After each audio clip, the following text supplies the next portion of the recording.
Good morning, my dear students. You're welcome in our MPTRI online classes. So today we will start our hematology subject, and as you know, we have to read TLC count. So we will start TLC. Okay. As you know कि WBC count में differential and total count हमें पढ़ना है, तो आज हम total count start करेंगे. ठीक है. TLC या TC, जिसे हम टोटल ल्यूकोसाइट काउंट या टोटल काउंट ऑफ WBC कहते हैं. उसके लिए हमें डाइल्यूटिंग फ्लूइड की ज़रूरत होती है. वो होगा आपका WBC डाइल्यूटिंग फ्लूइड, जिसे इसका नाम है टर्क सॉल्यूशन. डाइल्यूटिंग फ्लूइड का composition. Now composition of Turk solution. इसके लिए कंपोजिशन में क्या क्या केमिकल चाहिए? ग्लासियल एसिटिक एसिड, जिसे हम लेंगे 2 ml, aqueous methylene blue 8 to 10 drops, और distil water up to 100 ml. ठीक है. ये सारा मिलके हमारा WBC डाइल्यूटिंग फ्लूइड प्रिपेयर होगा, जिसे हम टर्क सॉल्यूशन के नाम से जानते हैं. Now glacial acetic acid lies the red cells and platelets both while aqueous methylene blue stain the nucleus of WBC. यानी कि जो ग्लासियल एसिटिक एसिड है वो लाइज कर देता है, जब हम ब्लड में मिलाते हैं तो रेड सेल और प्लेटलेट्स को. ठीक है. और हमारा जो WBC का न्यूक्लियस है वो स्टेन हो जाता है. Now next principle. The glacial acetic acid lyses the red cells and platelets both while aqueous methylene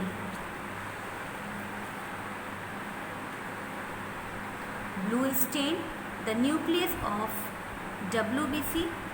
The blood specimens is diluted 1:20 in WBC pipette with the diluting fluid. Cells are counted under low power objective, जिसे हम 10x कहते हैं. In counting chamber, the number of cells is counted high power, यानी कि 40x. The number of cells blood is reported per cubic millimeter, जिसे हम per cubic mm भी कहते हैं. यानी कि प्रिंसिपल इसका कहता है कि जब आप ग्लासियल एसिटिक एसिड में ब्लड को मिक्स करते हैं तो रेड ब्लड सेल और प्लेटलेट्स आपका लाइज हो जाता है, और WBC का न्यूक्लियस जो है वो स्टेन हो जाता है. ठीक है. इसके लिए हम WBC पिपेट से फ्लूइड और ब्लड को लेते हैं, जिसका रेशियो हम तैयार करते हैं 1:20 का. ठीक है. उसके बाद न्यूबर्स काउंटिंग चैम्बर आप जानते हो. न्यूबर्स काउंटिंग चैम्बर में हम इसे लोड करते हैं. लोड करने के बाद हम इसे पहले लो पावर में देखते हैं. लो पावर यानी कि 10x, और 10x से फिर हम आगे जाते हैं हाई पावर, जिसे हम 40x कहते हैं. और जब इसका रिजल्ट जो आता है, जिसे हम रिपोर्ट करते हैं, नंबर ऑफ जो सेल्स आता है काउंट करने के बाद, वो हम रिजल्टिंग रिपोर्टेड जो होता है वो क्यूबिक मिलीमीटर में होता है, यानी पर क्यूबिक mm. ठीक है. Now next come to the procedure या प्रोसेस. फर्स्ट पॉइंट हमारा होगा draw blood up to 0.5 mark in WBC pipette. Next carefully wipe excess blood outside the pipette with dry cotton. Next draw the diluting fluid up to 11 mark in WBC pipette. Next mix it properly and wait for 5 minutes. Discard few drops of diluted blood. Now next, cover slip is placed centrally in counting chamber. Next हम करेंगे a drop of diluted blood is obtained at the tip of pipette and drop is made to touch the junction of counting chamber. And next, diluted blood is drawn by capillary action in the grid of the counting chamber. Next, leave it for 1 to 2 minutes. Place the counting chamber or mechanical stage of microscope and locate the grid of counting chamber by using low power objective, that is 10x. And next is turn the objective low power and see the area of WBC. And next 4 square of WBC area are seen. Each square contains 16 smaller square.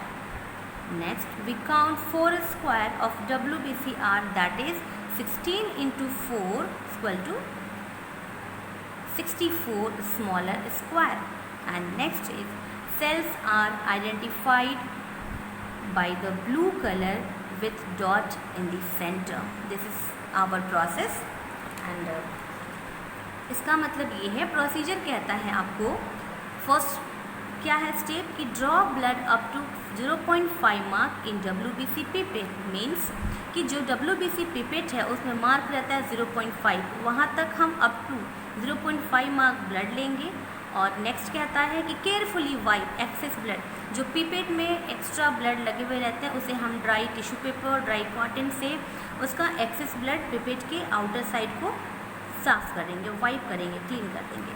Next draw the diluting fluid up to 11 mark in WBC pipette, और इसके बाद हम 11 mark जो WBC pipette में graduated रहता है वहाँ तक हम उसको WBC डाइल्यूटिंग फ्लूइड को लेंगे. फिर mix it properly and wait for 5 minutes. Blood और डाइल्यूटिंग फ्लूइड को मिक्स करने के बाद हम 5 मिनट तक वेट करेंगे. वेट करने के बाद फिर फ्यू ड्रॉप्स को हम डिस्कार्ड करेंगे. फिर डिस्कार्ड करने के बाद काउंटिंग चेम्बर, न्यूबर्स काउंटिंग चेम्बर आपने देखा है जब इंस्ट्रूमेंट आप पढ़ रहे थे, तो न्यूबर्स काउंटिंग चेम्बर के ऊपर हम कवर स्लिप को प्लेस कर देंगे. प्लेस करने के बाद जो डाइल्यूटिंग फ्लूइड हमारा पिपेट में रेडी है WBC पिपेट में, उसे हम 1 ड्रॉप प्लेस करेंगे. कहाँ? जंक्शन ऑफ काउंटिंग चैम्बर, यानी कि कवर स्लिप जो रखे रहेंगे उस वहाँ पे हम 1 ड्रॉप प्लेस करेंगे. और प्लेस करने के बाद हम 1 से 2 मिनट के लिए उसको छोड़ देंगे ताकि प्रॉपर आपका ब्लड जो फ्लूइड जो है, आपका डाइल्यूटिंग फ्लूइड जो रेडी हुआ है वो मिक्सचर अच्छे से स्प्रेड हो जाए. फिर हम काउंटिंग चैम्बर को मैकेनिकल स्टेज जिसे हम कहते हैं माइक्रोस्कोप पे जहाँ हम देखते हैं रख के मैकेनिकल स्टेज पे काउंटिंग चैम्बर को रखेंगे. रखने के बाद हम पहले लो पावर पे फोकस करेंगे 10x में.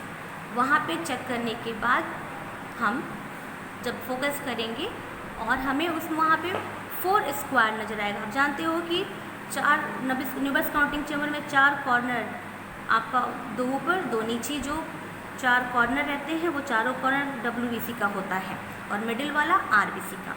तो कॉर्नर के जो ऊपर और नीचे जो 4 चैम्बर होंगे वो 4 स्क्वायर वो हमें नज़र आएगा. वहीं पे हम WBC काउंट करेंगे, हमें दिखेगा. उसके बाद फिर हम हाई पावर पे जाएंगे और चारों स्क्वायर को हम काउंट करेंगे.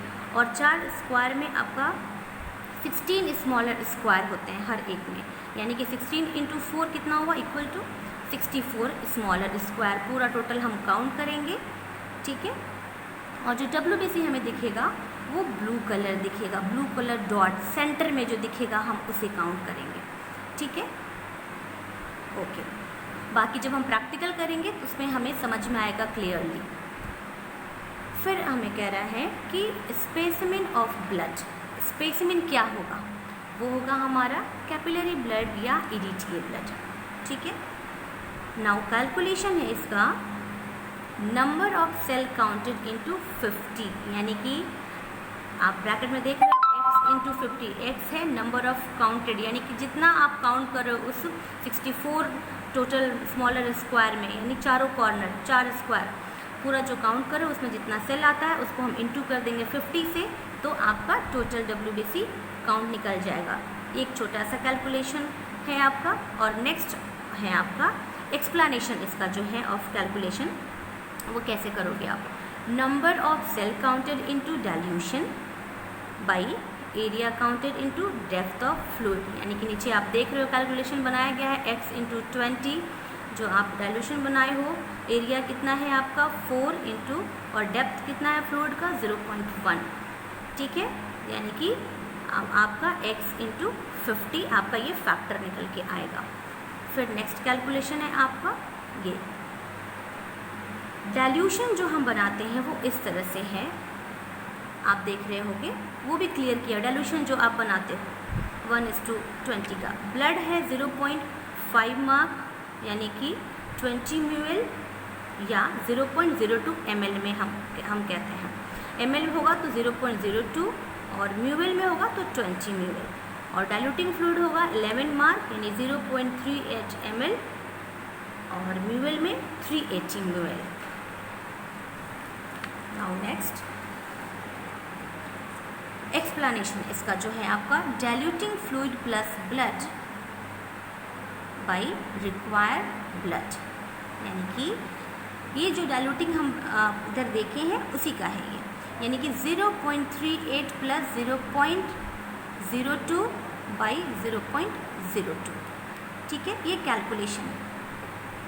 नॉर्मल वैल्यूज़ आपका WBC का नॉर्मल वैल्यू होता है 4000 टू 11000 पर क्यूबिक mm, जैसा पहले भी आप देखे हो कि इसका जो रिपोर्टेड होता है पर क्यूबिक mm में, ठीक है। और इसका क्लिनिकल सिग्निफिकेंस है आपका, क्लिनिकल सिग्निफिकेंस यानी कि कब ये बढ़ता है, किस कंडीशन में घट जाता है, ठीक है। तो इंक्रीज़, और पहले भी मैंने आपको बताया है कि जब WBC इंक्रीज़ होता है तो उसको ल्यूकोसाइटोसिस कहते हैं, और जो डिक्रीज़ होता है उसको ल्यूकोपेनिया।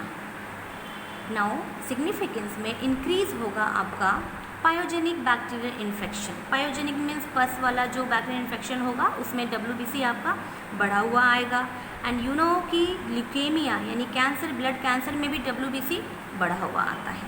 एंड डिक्रीज़ किस किस कंडीशन में ये डिक्रीज़ हो जाएगा, टाइफॉइड में डिक्रीज़ मिलेगा, मलेरिया, काला आज़ार, इन्फ्लुएंजा, इन्फेक्टिव हेपेटाइटिस और एप्लास्टिक एनीमिया जिसे हम बोन मैरो की जो RBC फॉर्मेशन जो इसका कम होता है, एप्लास्टिक एनीमिया के कंडीशन में भी ये आपका WBC डिक्रीज़ मिलेगा, ठीक है। तो ये आपका आज का टोटल ल्यूकोसाइट का क्लास था। So thank you. Next class में हम आगे फिर नेक्स्ट चैप्टर पढ़ेंगे। Thank you.